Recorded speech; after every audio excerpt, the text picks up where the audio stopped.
I'm Molly and I'm a volunteer at the Foundling Museum.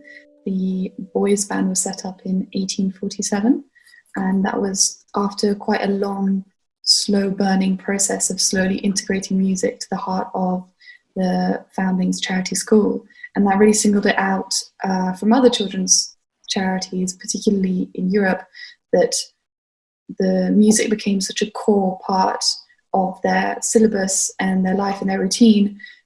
I mean, ironically, because the governors found that they could actually make a significant revenue from skilled children, and it would really help their fundraising. Child 23,062, Charles Malden. He was born in 1908 and given to the family by his mother when he was 3 weeks old. He's a bit of the poster child for the Foundling's musical heritage, and he's an example that they go back to often, but ironically he stands as a contrast to everything that their principals sought to instill in the children, this idea that you would become a very good member of an army regiment or of someone's household, but not become someone exceptional that was to, I guess, eclipse anyone else, but due to your stature and your class. Charles was taught the cornet and really developed his skills at the Foundling through joining the boys' band and then going on and joining the military regiments. And later on, he settled in New Zealand and he set up the first conservatorium of music in the country.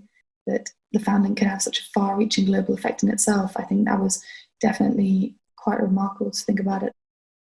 I think music in itself is inherently personal, and no matter where your interest takes you in a repertoire or in a genre, it's purely by instinct and appreciation, and you kind of follow it through. And as a volunteer at the museum, I often sit top floor in my breaks just listening to pieces they have recorded in armchairs, Messiah and some other ones of Handel's compositions. But I find music is probably one of the most open communities in the world in terms of artistry, and it's at the heart there's an aspect of sharing which the Foundling replicated very well in creating these sort of the choir and the boys' band and little groups to interact with one another and share the appreciation for it. But particularly at this time when everyone's trying to find solace and mental health is becoming such a bigger part of our conversation, I think music has never seemed more attractive as a medium to escape into, to seek out emotions that are hard to bring about when words fail or you need to get a sense of release, which I know the children felt. John, who was Foundling, in his own account of being taught in the boys' band, referred to it as the peacefulness and the quiet that wasn't there in everyday life. Personally, with my relationship with music as well, it's been more isolating. You tend to be alone in music lessons. So I was really attracted by the stories of the musical community.